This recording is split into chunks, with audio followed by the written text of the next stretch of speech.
तीन महानुभाव बैठे हैं। मैं कह रहा हूं सुधांशु जी, आपने सुना, ये आम व्यक्ति है, ये आम व्यक्ति की भावना है। Sudhanshu ji, I want your reaction on Rahul Dev. और ये जो पंक्तियां यहाँ एक आम व्यक्ति ने सुनाई। सुधांशु त्रिवेदी, देखिए सुधांशु जी, देखिए इतनी सुंदर कविता वहां पे सुनाई है। जहां तक मुझे जितनी थोड़ी साहित्य की समझ है तो ये घनाक्षरी छंद में है। जो इतना सुंदर छंद होता है इस ढंग की कविताओं को कहने के लिए, तो मुझे इस समय जो दृश्य नजर आ रहा है तो मुझे वो कविता याद आती है जो हम लोग उस समय राम मंदिर आंदोलन के समय गाया करते थे कि जन जन के मन में राम रमे और प्राण प्राण में सीता है, हर हृदय की धड़कन रामायण पग पग पर बनी पुनीता है, यदि राम नहीं है श्वासों में तो प्राणों का घट रीता है, तो नरनाहर श्री पुरुषोत्तम का हम मंदिर भव्य बनाएंगे, सौगंध राम की खाते हैं हम मंदिर वहीं बनाएंगे। और आज देखिए ईश्वर की कृपा से वो सौगंध पूर्ण हुई, मंदिर वहीं बना है, भव्य भी बना है, दिव्य भी बना है। राहुल देव जी ने जो बात कही थी मैं उस पर उनके उत्तर में कहना चाहूंगा, बहुत प्रबुद्ध पत्रकार है, मैं उनका सम्मान करता हूं। थोड़ा सा उनसे मतभेद करते हुए कहता हूं कि मान्यवर, आपने कहा धर्मराज की बात, मान्यवर ये देश धर्मराज का ही है, ये देश धर्म प्राण है मान्यवर। इस राष्ट्र के ध्वज के ऊपर अशोक का चक्र धम्म चक्र है।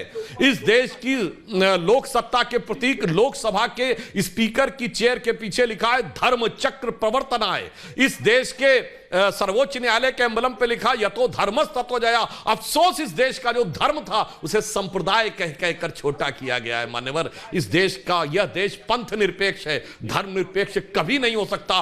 पंथ और धर्म में वो अंतर है जो धरती और रास्ते में है। पंथ का अर्थ रास्ता भी होता है, रास्तों की एक पहचान होती है, गंतव्य होता, बनते बिगड़ते रहते हैं, धरती सबको धारण करती है। तो आज जिसकी प्रतिष्ठा हुई, आपकी बात से सहमत हूं, ये धर्म प्राण देश में धर्म की प्रतिष्ठा हुई है जिसे आज तक गिराया जाता था। और एक पॉइंट मैं और कह दूं सबके लिए, आज देखिए मोदी जी ने उन सारे श्रमिकों के ऊपर पुष्प वर्षा की, और यही काशी विश्वनाथ कॉरिडोर में भी हुआ था, यही महाकाल के कॉरिडोर के समय में हुआ था। एक ये है भारत के धर्म का प्रतीक, और जिसे कहा गया था भारत का प्रतीक, मान्यवर याद दिलाना चाहता हूं, ताजमहल के बारे में तो कहानी यह है कि उन श्रमिकों के हाथ कटवा दिए गए थे। इससे ज्यादा भयानक नृशंसता का प्रतीक नहीं हो सकता था, और उसको महिमा मंडित किया गया था। देखिए साहब कितना महान था, यानी जिसने अपने पूरा ऊर्जा और ज्ञान और कला लगा दी उसके हाथ काट दिए गए। यहां देखिए जिसने अपना समर्पण लगाया उसके ऊपर पुष्प वर्षा की गई। ये अंतर है मान्यवर इस देश के वास्तविक स्वरूप और 75 साल तक जो कृत्रिम स्वरूप इस देश के ऊपर रखा गया उनका। जी बिल्कुल सुधांशु जी, और मैं यहां पे मेरे साथ तीन जजमान बैठे हैं। मैं सबसे पहले आपके पास आ रहा हूं। आपने सुधांशु जी को भी सुना, आपने अनुराग भदौरिया को भी सुना, थोड़ा सा आपने कांग्रेस के नेता दुष्यंत जी को भी सुना। मैं आपका रिएक्शन, और यहाँ पे ये साउंड है लेकिन अलाउड है, प्रभु श्री राम की नगरी है, आज उनका दिन है, लेकिन आपकी आवाज जा रही है ऑन एयर, आप बोलिए। श्री राम लला सरकार की जय। जी देखिए, मैं सिर्फ इतना कहना चाहूंगा कि आज का जो पल है, आज का जो दिन है, आज का जो आनंद है, उसको हम सब मिलके आनंदित करें, आनंदित हों और भेदभाव को छोड़ने की बात करें, क्योंकि राम राज की स्थापना करना है, इसलिए भेदभाव को छोड़ने की बात करें।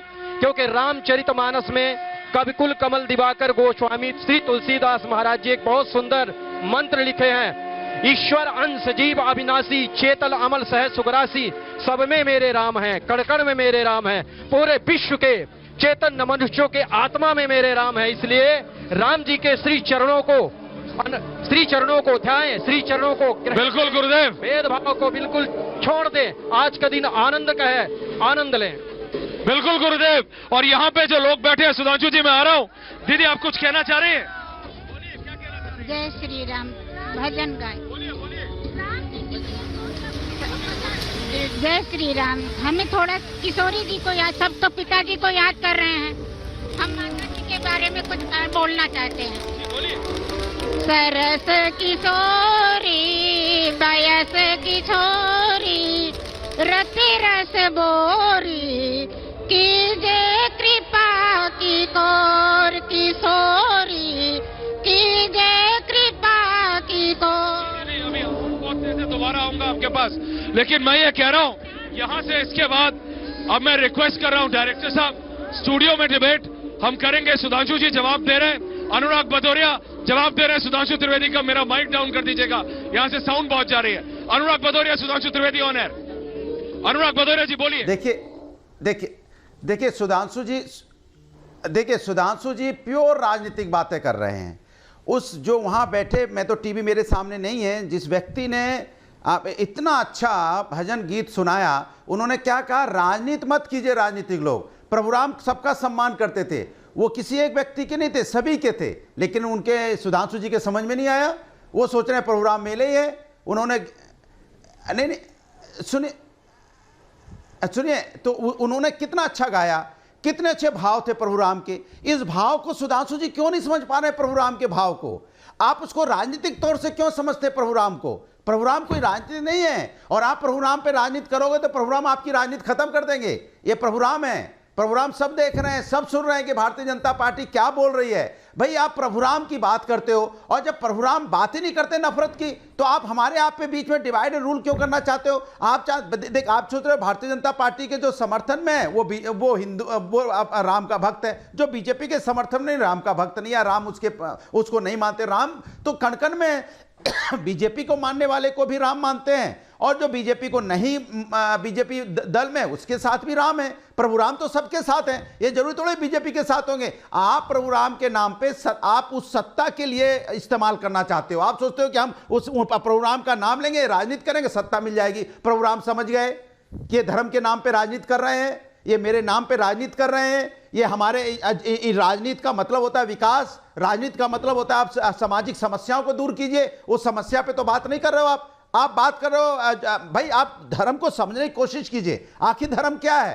अनुराग जी आप समझ नहीं पा रहे हैं, मेरा माइक कम कर दीजिए। आप ये भावना देख रहे हैं। अनुराग भदौरिया जी, सुधांशु त्रिवेदी का विरोध कर सकते हो, बीजेपी का विरोध कर सकते हो, इस जनता का विरोध कैसे करोगे? मैं ये पूछ रहा हूँ, इस जनता का विरोध कैसे करोगे? इस जनता का विरोध करोगे कैसे? अनुराग भदौरिया, दुष्यंत नागर, ये समझो। सुधांशु त्रिवेदी जवाब दे रहे हैं। सुधांशु त्रिवेदी शर्मा जी मेरा माइक डाउन कर दीजिए। सुधांशु त्रिवेदी, कैसे विरोध करोगे? प्रभुराम का विरोध कर ही नहीं रहा। प्रभुराम मेरे आस्था का विषय है। देखिए, मैंने कोई राजनीति की बात नहीं की थी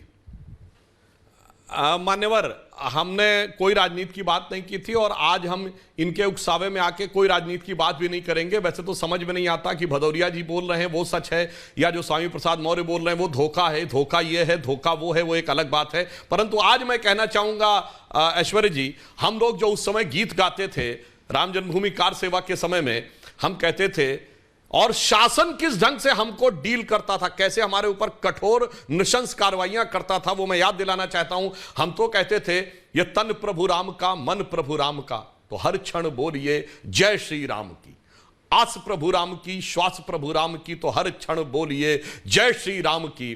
फिर हम कहते थे, लोक पर लोक यही मोक्ष धाम है, तो हर क्षण बोलिए जय श्री राम की। मगर शासन जो करता था उसके लिए हम कहते थे, शासन चलाए चाहे सीने पर गोलियां, परवाह नहीं कीजिए शरीर और प्राण की। आए आपदाएं विपदाएं भले कितनी, बनाएंगे हम मंदिर सौगंध श्री राम की। और आज देखिए, आज आपदाएं विपदाएं पूर्ण करके जो मंदिर साकार हुआ है, मुझे ऐसा लगता है कि अक्षर सभी पलट गए भारत के भाल के।